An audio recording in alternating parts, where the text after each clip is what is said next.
All right, so let's talk about, this is our builder's call, and if you've never plugged into it, this is where we talk about building the business and techniques and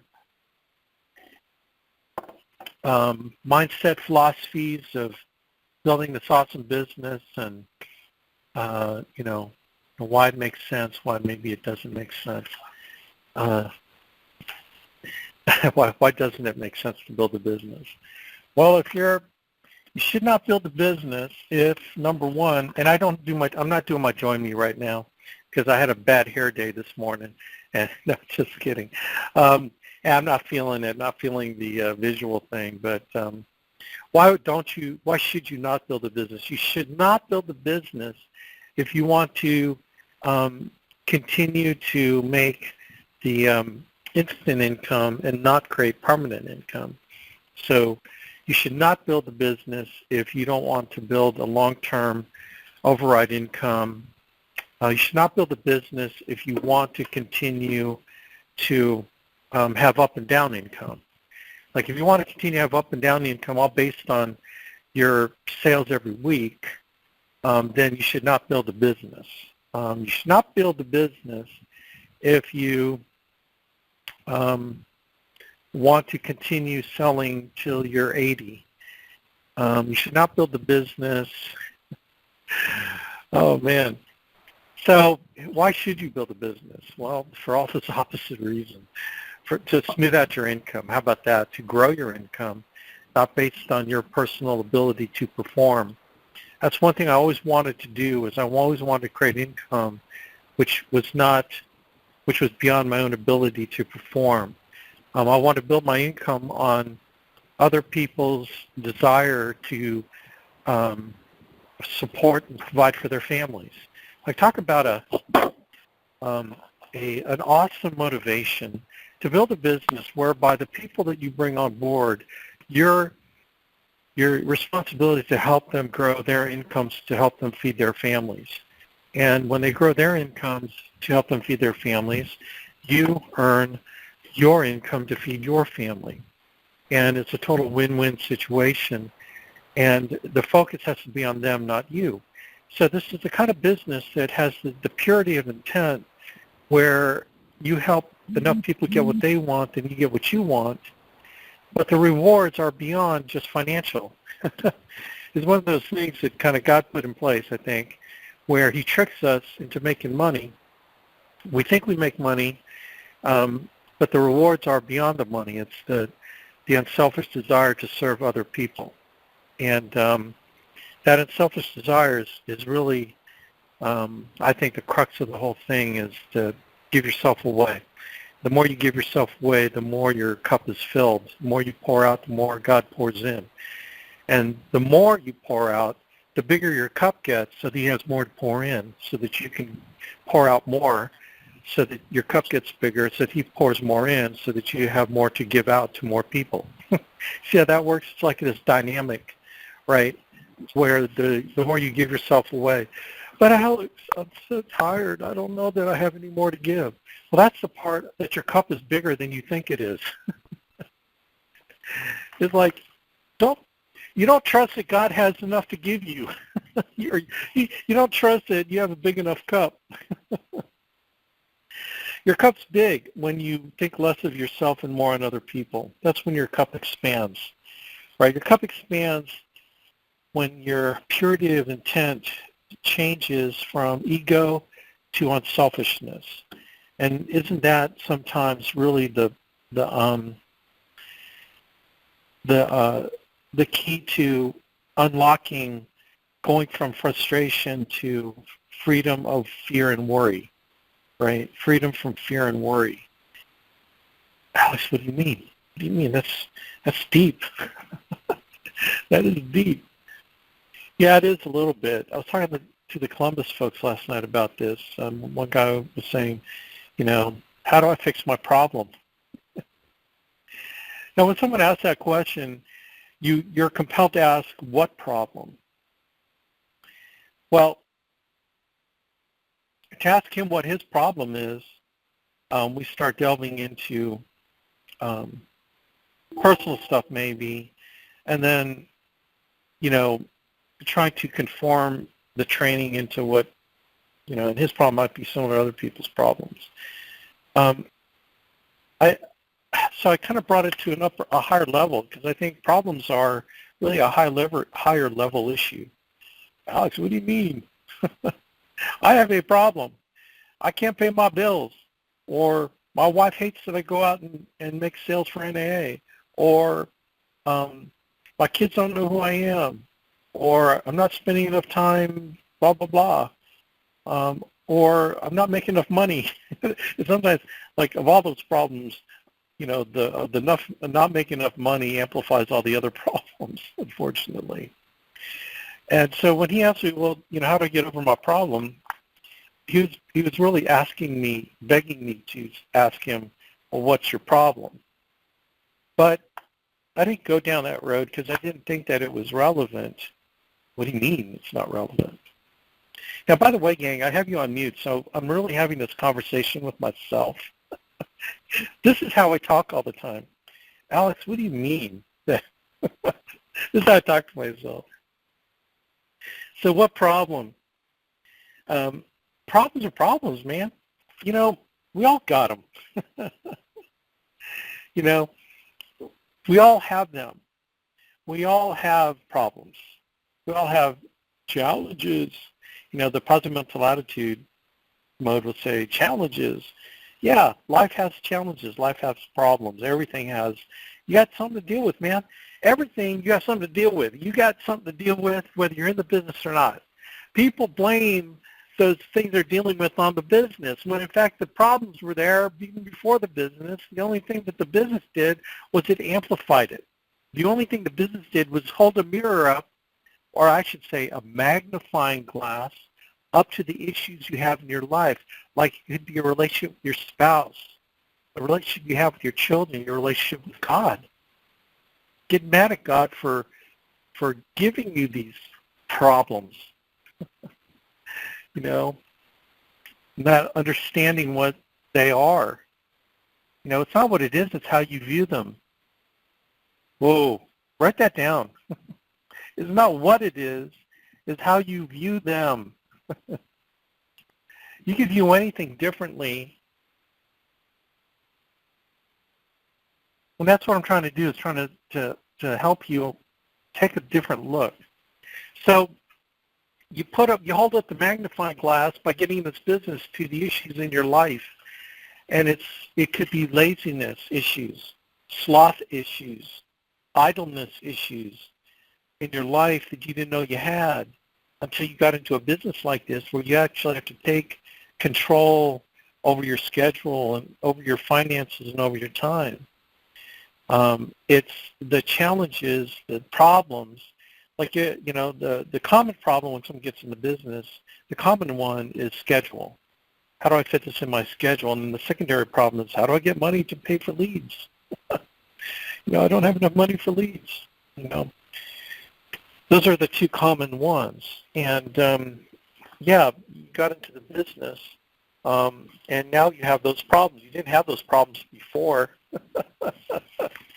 but you're doing it as a problem now. It's kind of like when someone, this is kind of a joke I always say, is that, the number one cause of divorce is, gang? You know what the number one cause of divorce is? And some people are saying, well, money, lack of communication. No, man. The number one cause of divorce is marriage. Whoa. That wasn't too deep. Well, that's like saying, well, now any give me these problems. Now I just don't have. I want to make money selling, but I don't have enough money for leads. Yeah, they totally amplified your problem, which was lack of money. Yes, lack of money. That is the issue. Getting into business amplified that one. Getting into business is the thing that solved that issue.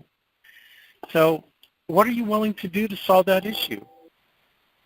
There's a lot of things you can do. But what are you willing to do? And that's kind of the crux of handling problems, is your willingness to overcome that issue, that problem in your life. See, golly, man. Now I'm on this whiteboard, and I wish I was on doing me, because I think better when I'm drawing. As you guys know, I draw and talk at the same time. So I'm just going to do it so I can stay on track with what I want to communicate to you. Um, so there's a list of things that you can do to solve that problem. So let's kind of break it down. So to solve the problem about it not having enough money for leads to, I'm going to list brainstorm. Let's brainstorm. Number one, you can sell to family and friends.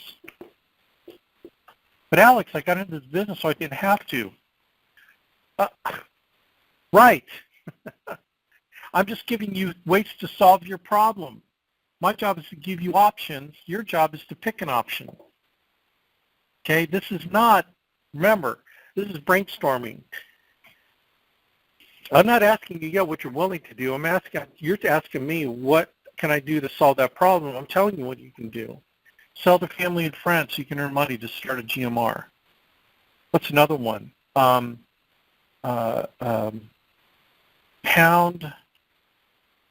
bonus leads that Ginny can get you. Those are the free leads. Just pound a bunch of them. Spend a ton of time on the phone. However many dollars it takes to book 1 or 2 appointments, then close one, and you have the money to leverage to start GMR or buy leads. Pound bonus leads. What's another one you can do? Another one you can do is, here's one. Sell stuff on eBay. Sell stuff on eBay, Craigslist, to get enough money. Okay, like I said, I'm getting creative, but what are you willing to do? Sell stuff you don't need. When I got into another business, I needed money. I needed money to invest. I needed money to invest in going to functions, and this is when I was in the Amway business.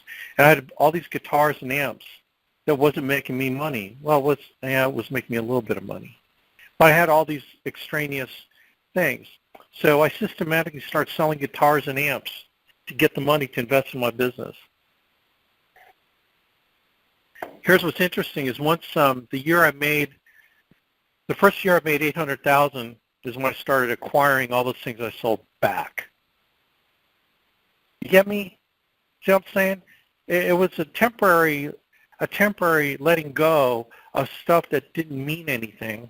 It meant something, but in the context, it didn't mean anything. So I sold all that stuff so I could get the money to invest.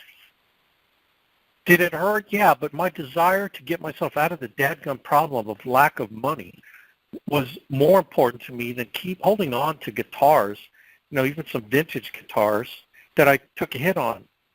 Like, check this out. I had a 66 Fender Jazz bass. And it wasn't in mint condition, but it was in very good condition plus, VGC plus condition. I probably could have sold it for at the time, right now, you could probably sell that guitar for like $10,000. At the time, it was probably worth about $4,000, okay? And I sold it for like $800, $900, right? I took a hit on it because I needed the money to invest in my business. Well, years later, I wasn't into playing as much bass in a band anymore because I was more into guitar in our praise and worship band. So I really didn't need to reinvest. But what I did was I bought a 67 Gretsch Country Gentleman cash for, I think I talked him down from $6,000 to $4,500. By cash. We got our bonus check in. It's like, you know what? I'm gonna reacquire something that I sold, but it was kind of like the replacement for that. You know what I mean?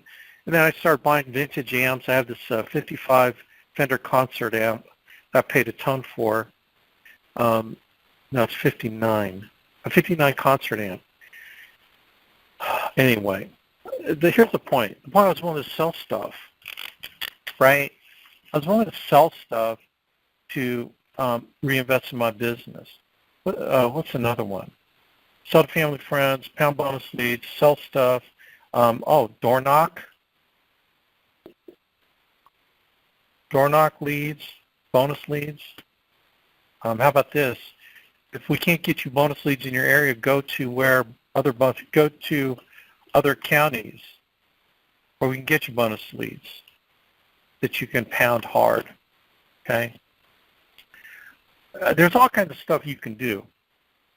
Here's another one. Cut cable. Instead of the fancy schmancy HBO and Showtime and all that, cut your cable bill.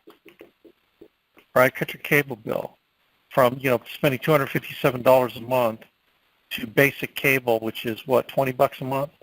But Alex, it doesn't have the premium HD channels. Oh my God, seriously? You know what? You can get HD without even paying for cable.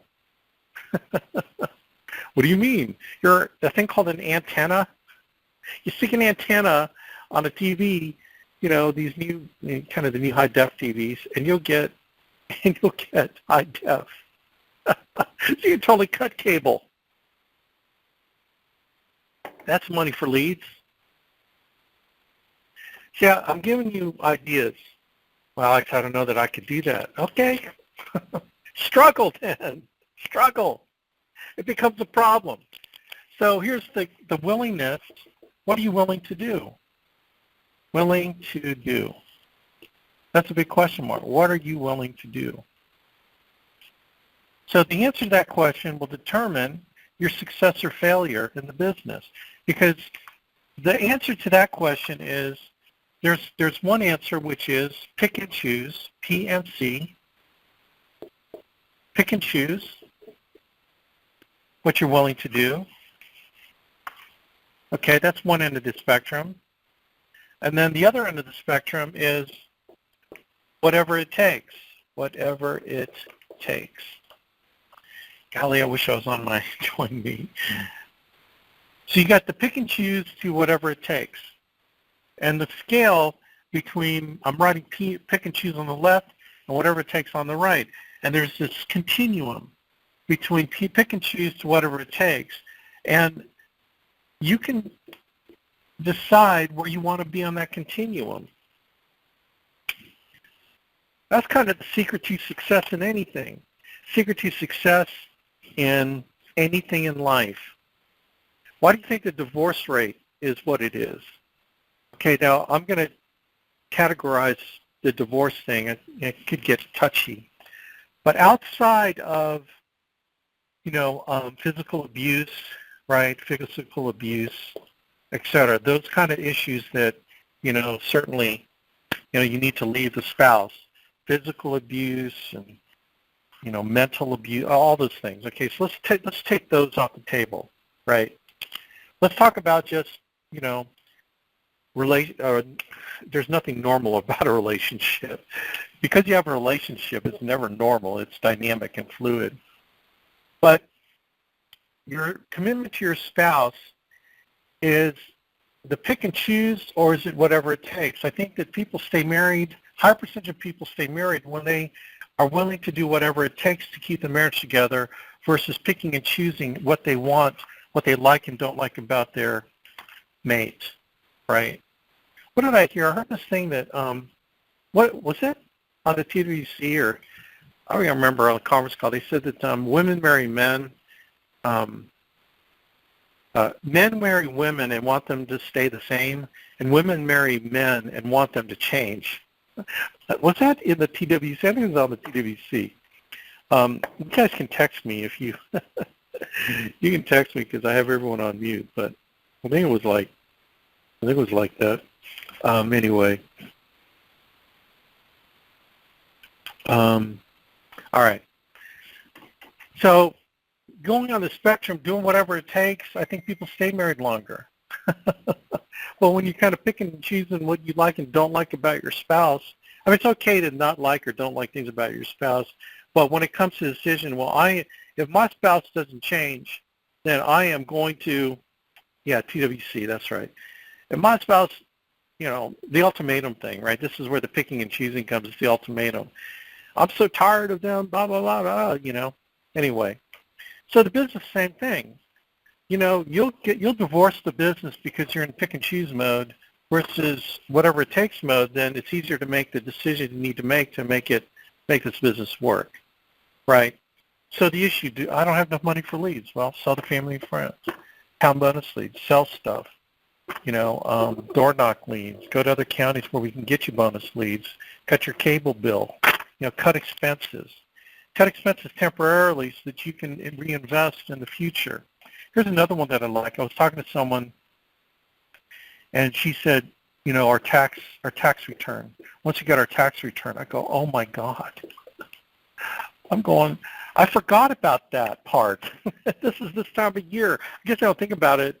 But that's what we've done in the past before is you get your tax return back, and it's like, it's your money. You just overpaid the IRS, so they could use your money to make interest off of, sort of a forced savings program. You get your tax return, and it's like, man. And so what I love what she said, is she's going to invest her tax return in a GMR. I go, oh, my God. See, when someone tells me that, I think about them differently. Because to me, it's the whatever it takes type of person versus the pick and choose person, okay? What's another pick and choose thing that people do? They pick and choose what conference calls to be on. Well, I think I'll be on this one, but I'm dialing leads, so I don't need to be on that conference call. Because I'm making Alex money, so he'd rather have me dialing leads to book appointments so I can make him money than be on a conference call, like of this builder's call, or our Thursday conference call, or the Wednesday call, or blah, blah, blah, right? I'm just going to pick and choose. It's like, I'm going to pick and choose what books to read. I'm going to kind of read my Star Trek novels, and along with maybe some of the books that Andy recommends. No, I'm okay with that. I'm okay with recreational reading. In fact, I encourage it instead of you being on the TV. But you need to also mix in our reading, our books, right? The books that we recommend to get your mind right. Okay, so don't get stuck in pick and choose mode. No, what other pick and choose mode can you get into? Well, pick and choose mode in investment in recruiting investments.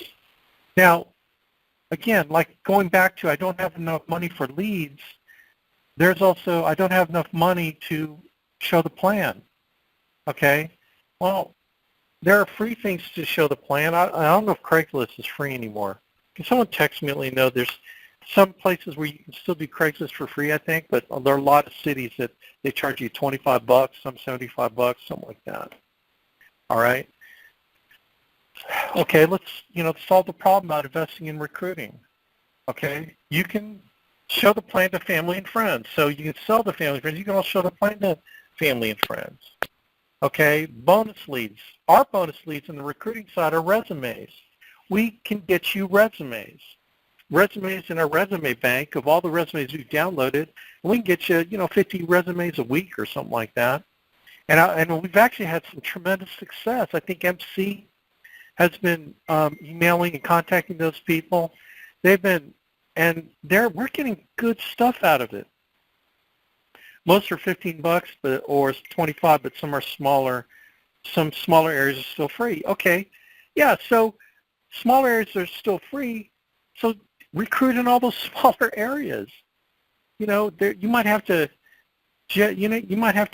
advertise in 10 small areas to get the same at a one $25 area. But do the smaller areas. Yeah, it depends on where you're on your Craigslist. So that's another way of showing the plan, not having to spend money. You can sell stuff so that you can put place ads. I'm kind of looking at these things. You can cut your cable bill, tax return. The same things kind of apply. But here's the easiest one is get resumes from Brenda. Be on our resume program. All right? Then the other investments you can make is you can get a monster seat for $150 a month for 300 resume views. In fact, some of y'all can, you can share a seat where one person gets on one day and the other person every other day you get on to download resumes. So $75 a month, you can share a seat with somebody, however you guys work that out. We've had, maybe 3 people, $50 and that's and then you rotate it every 3 days or whatever. So that's another thing you can do. There's a lot of creative things you can do to minimize your investment, but maximize your ability to show the plan. Okay, so you could pick and choose what you want to do, or you can do whatever it takes to show the plan and start getting rocking and rolling. What are you willing to do, right? I love people that are willing to do whatever it takes. These are the whatever it takes people. There are the people that, you can build a long-term business with. They're the ones that are going to stick with you, and there's just something about palling around with your folks that are willing to do whatever it takes. So, picking and choosing. What other pick and choosing? I mentioned conference calls, didn't I? Picking and choosing conference calls, picking and choosing books, picking and choosing whether or not I should buy my own policy. Be your own best customer. That's the first part of the 8 steps to success, right? Be your own best customer. Buy your own policy. Well, Alex, I can't afford a humongous policy. I'm not asking you to buy a humongous policy. Buy an accident policy. Okay, well, I don't have a health license. See, you always have issues. Then find someone in your upline that has a health license that can write a policy on you. Well, then I'm not going to make the commission. Dude, it's not about the commission. It's about, now, it would be nice about the commission. It's not about that. It's about you having your own policy. So when you sit down with the client and you do the post-sale, you can show them your policy, even though it's an accident policy. That's the issue. That's the most important thing. Maybe the person that writes it on you will share the commission with you. Maybe that's what they can do.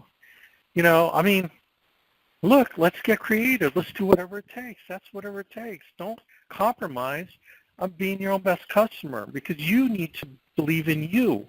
You believe in you when you own your own policy.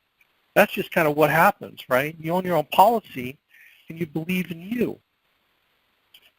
Okay? You got to have that. That's what I did when I first got in. I bought my own policy as soon as I could. It was a mortgage protection with F&G Life, Home Certain, with return of premium and disability. I maxed it out. And so anyway, pick and choose.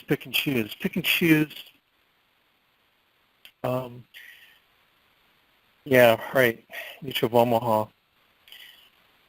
Yeah, just like writing your own policy. Mutual of Omaha is the only one that'll advance you on controlled business, which controlled businesses like on family or yourself. You can't get an advance on your commissions. They'll pay you as earned, except for Mutual of Omaha. They're the only ones that really will advance you. So, if you are interested in getting your own commissions on your own policy, that's the only one that you can do. So, pick and choose. You can pick and choose, or you can do whatever it takes. The work. You can pick and choose on the work side in this business on how hard you're willing to work. Pick and choose how hard you're willing to work. What do I mean by that? Well, people choose, they want to know how much they can do on how little effort. That's a mentality in this business. How little can I do to get the maximum results of what I'm going to, so they kind of measure, they just do a little bit more, and then they think, okay, man, am I going to really hit pay dirt? Is this going to, instead of doing the opposite, which is doing whatever it takes and then measuring the results. Like, why not you maximize your effort and see what happens, and then we can tweak and coach you so that the results increase. But if you're doing whatever it takes and filling every possible time outside your family and outside of worshiping God to this business and your job, you have to not get fired, okay? You got to, not get fired from your job. Do what it takes to not get fired. I'm not saying do whatever it takes to get advanced and promoted, because that's not your future, but just do what it takes so you don't get fired. And then all the time outside of that, what are you doing with that time? The whatever it takes mindset is you're maximizing that time with income-producing activities that will advance your financial situation through our system. Okay, but if you start picking and choosing, pick and choose, then hell. It's purely hell trying to pick and choose how committed you want to be. Let's just do it now. Let's call these leads and let's see what happens from them. And I'm just going to do 2 hours tonight of dialing, and then let's see how many appointments I can book, and that'll help me determine if this is worth my time and effort. Oh my God, you might as well quit now. Quit. Because with that attitude, you are not going to be, I guarantee you won't. So don't, save yourself time, money, and headache.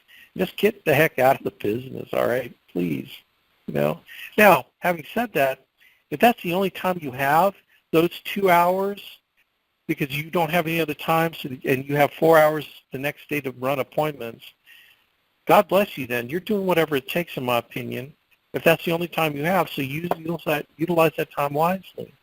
You see the difference? It's a difference in approach and attitude and mindset. One person, that's the only time they have. The other person, they're just picking and choosing only 2 hours to see what comes out of 2 hours of dialing. I guarantee you that's not going to work. You might get lucky, and you might not. If you don't get lucky and book anything, then you're going to quit, right? You can pick and choose what to listen to. Or you can do whatever it takes. You can listen to everything and implement everything. We always talk about, let's work the ATM all the way to the very end, the last 6 slides. The last 6 slides is where you double your income. What slides are you talking about, Alex? Slides after the proposal slide. You know how easy it is? I know personally how easy it is to start showing them the proposal sheet with the options. They pick an option, you write it up, and then you leave. You don't go through the rest of the ATM. I know how easy, because I've done it. I know how easy it is. I've done it, and I can rationalize, I got to get to my next appointment, blah, blah, blah. But I could have gone through all the 6 slides in 5 minutes. That would have been worth it. But I know how easy it is. Okay, so you choose to listen and do all the slides so you can double your income, or you can choose not to. So you pick and choose what you listen to and what advice you're willing to take, right? I say stuff not to waste my breath. I say stuff like when I say, if you want to increase your closing rate to 80%, you need to get that Sandler book, You Can't Teach a Kid to Ride a Bike, in a seminar. And it's amazing when I ask people, so did you get the book yet? And there's silence on the other side. Well, okay. But I thought you wanted to, in my mind I'm going, I thought you wanted to be better at this and make sales. Okay. I mean, I'm not going to pressure you to do anything. These are just all suggestions, certainly. But there's a caveat with everything I suggest. If you want to make more money, get the book. If you don't want to make more money and you want to waste leads and my investment in you on leads, remember, I have an override on your lead investment. Remember that part? So I'm trying to get you to be profitable so I can be profitable. How you can be profitable is get the dadgum book and read it and study it like it's a textbook. Highlight it, take notes, incorporate it into your sales style, and I promise you your closing rate's going to go up. But you're just picking and choosing what I'm asking you to do, and that will guarantee failure. And I'm only recommending stuff that has worked. Why would I recommend something that doesn't work? I would never recommend something that doesn't work. Oh, my God. Lord have mercy. But, you're a big boy, big girl. Do what you want to do. But I have to do what I got to do. So look, if you're not getting better and you're doing mediocre in sales, then maybe we're not going to let you order any more leads, and you can still pound TLPs if you want. We'll let you order TLPs, because we got to make a business decision too. Yeah, that's right. We got to make a business decision too. So I have to decide to do, I'm giving you whatever it takes. I'm recommending everything of whatever it takes for you to be successful. But if you're going to pick and choose, then I get to pick and choose. Well, what do you mean, Alex? I mean, you get to pick and choose. You're saying You need to do whatever it takes. No, I don't. Okay, whatever it takes, I'm doing whatever it takes. But in terms of who I work with and what advice I give, I can pick and choose where the people that are listening to me. Remember, I'm a fruit inspector. Building this business is about fruit inspection. I just examine the fruit. And if the fruit is bad, that means the tree is bad.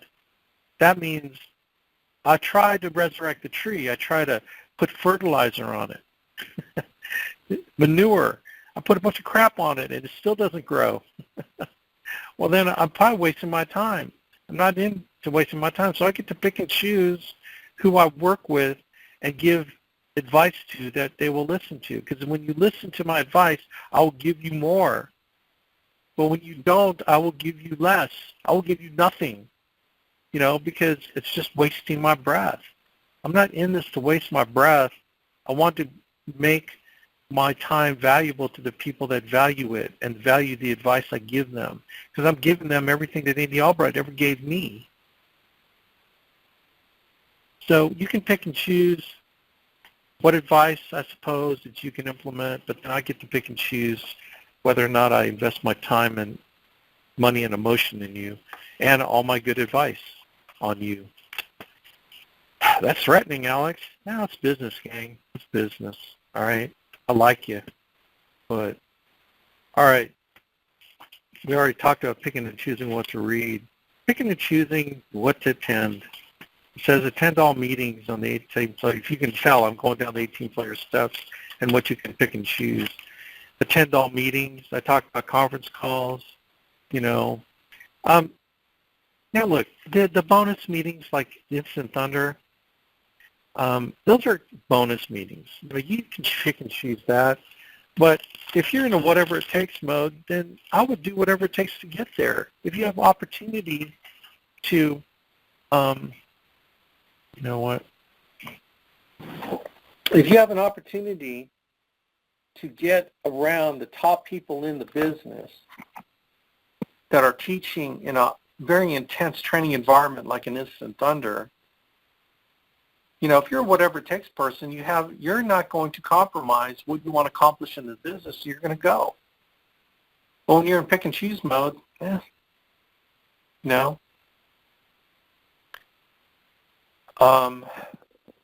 major functions, you can pick and choose that, or you can do whatever it takes to get there. You can measure what you're getting out of it, but all I know is the people that are in this thing for the long term, they go to all the functions.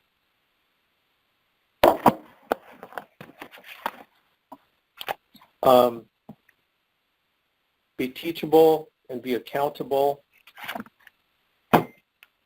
Yeah, the accountability part, you can choose to be accountable or you can choose not to.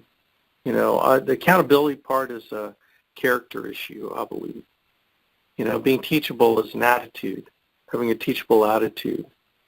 It's a attitude that you display when you take the teaching seriously and you try to incorporate it, or you incorporate it in your life at some level, and you look to change your habits to turning your habits into something that will sustain you, right? That's the key. The magic, the secret sauce in the whole thing is turning NAA, the Alliance, from what you do to who you are.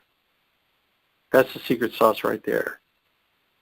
It's pretty deep. It can get very deep. It got real deep last night in Columbus. And I'm not going to get that deep here because it ends up talking about spiritual stuff that then really gets super deep there. And I went for it last night and it rocked. But I don't know. I'm a little reluctant right now to go into that. Maybe on another one I'll go deep. I'll deep dive into that. But going from what you do. So what do you mean? Well, Alex, what do you mean turning the Alliance into what you do into who you are? Well,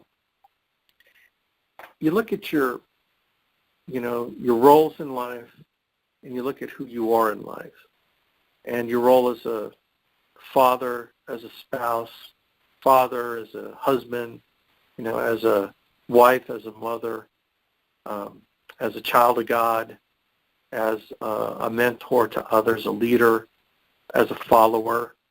You look at all those roles, and all those roles are defined by what you do, right? I mean, there's a position aspect to it, and then there's what you do in that position that determines whether you're, subjectively or objectively a good father or a bad father, a good spouse or a bad spouse, a good friend or a terrible friend.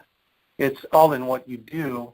It's not the position, right? And so in our business, what determines if you had a good week is what you did that week and the results you got from it. So the what you do part tells me your willingness. The results just speaks to skill, how skilled you are. So I measure willingness by the activity.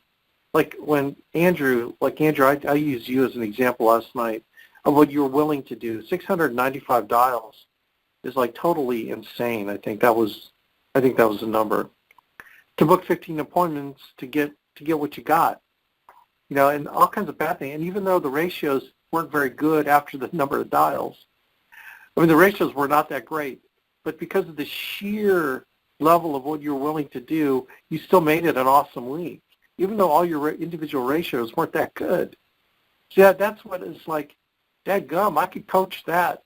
I can't coach lack of what you're willing to do because the results, could be good, could be bad, but it's hard to coach lack of work. For the results. I can't coach the results from lack of work because, it's hard. Because there's not much there to coach if you're not doing anything, right? So the idea of picking and choosing what you're willing to do versus, NEA being what you're doing versus who you are. So how do you transition that? When you transition what you do, NEA is what you do, to NEA is who I am, it's like this. It's like the decision had already been made. You already made the decision that you're going to build this business. You already made the decision that you're going to produce and generate income and sales. You already made the decision that you're going to recruit to find people that will build this business. That's a builder. A builder recruits to find builders, right? A recruiter recruits to replace producing agents that quit. Do you see the difference? Builders recruit to find builders. Recruiters recruit to replace sales agents that have quit. That's a huge distinction. So NEA, we do three things. We recruit, we sell, recruit, and we build. So when you internalize that schedule of doing those things, you made the decision that I'm going to do whatever it takes and I'm going to be successful. I don't care how long it takes me to go agency manager. I don't care how long it takes me to go EVP, but I'm staying this thing until I die before that happens. And I'm going to sell no matter what it takes. I'm going to pound the phone. I'm going to get wherever leads I can get. I'm going to start leveraging the commissions and start developing a strong GMR so I can be productive. I'm going to do whatever it takes. I'm going to be committed to do whatever it takes to recruit. And when you made that decision turns into action, turns into a schedule that turns into action every week of doing those things. Now, the whatever it takes is you're doing everything with what you have. So like if you only have X number of hours to devote, when I say whatever it takes, it's doing everything you can with what you have. All right? It's not taking away from your responsibility as a mother, as a father, to devote time to do those things. I'm not asking you to take time away from worship time. Okay? I'm talking about all the other time. Okay? All the other time outside the time. Those are important and sacred things you need to do.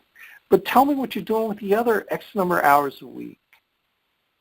Have you turned that time into the same priority in life as worshiping your God and being and supporting and being with your family. Because there's the part about supporting your family and tithing and offering, right? You got to produce income to tithe and offer. You got to produce income to support your family. So you got that other third part of your life, which could be a job and this business. So it's easy to schedule church every week. It's easy to schedule your prayer time every day. It's easy to schedule your family time. You X out this time for family time. But how about the other part of what this business is? So if it's what you do, then it's whenever you do it is whenever you do it. It doesn't matter. But if it's who you are, then it's who you are, like you're a father. I'm a builder. I sell. I provide for my family. See, the provider for your family now becomes who you are. NAA is your means to provide for your family, so NAA becomes who you are. You see, it's like A equals B. If A equals B and B equals C, then A equals C. Does that make sense? It's the transitive property of equality. Okay? Let me say it again. I'm not going to treat you guys like you're dumb. If A equals B and B equals C, then A equals C. All right? So if providing for your family is part of who you are, and doing our business, selling, recruiting, and building, is providing for your family, then selling, recruiting, building is who you are. And when you transition that from what you do, instead of what you do is, like I play softball. I'm a softball player. I'm a bowler. I play cards with my friends. That's what I do. Well, if you treat it like that, oh my God, you might as well quit.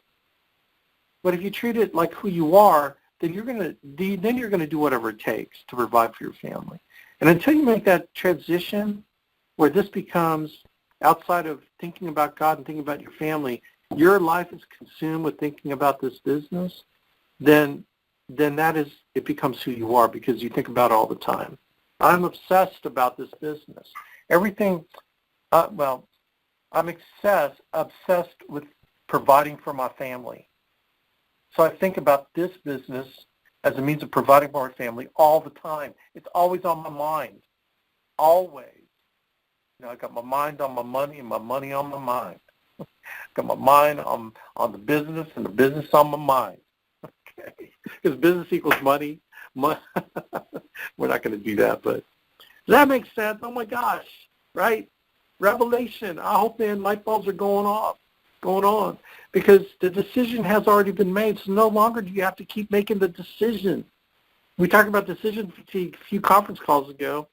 You no longer have to make the decision. The decision's already been made. Now it's incorporated in your calendar. When you wake up every morning, you execute your calendar. That's how NAA, the Alliance, becomes who you are. And that is now you just play the video and watch, because the victory is at the end of the movie. How long is the movie? That's up to you. And that's up to God. God determines the length of the movie from this part of your life to the end. You get to be the director of it. You're the actor in it. You get to direct the actors in it, which is you. And that movie could have an awesome ending. Because if this becomes who you are, then the victory has been won. Now it's a matter of executing. Now it doesn't mean that the challenges of life go away. It just means that you're better equipped to handle them. Because instead of focusing on your problems, you're focusing on the end game, right? Which is ultimately giving your family the lifestyle that they deserve and what God wanted you to be, which is giving yourself away to other people in order to have that kind of lifestyle. And like I said, the more you give yourself away, the bigger your cup gets, because you're doing it unselfishly, that you'll have more to give, and then God fills it up more. And at the moment that you feel you can't give anymore, And when you give, you just expanded your cup and God fills it again. All right?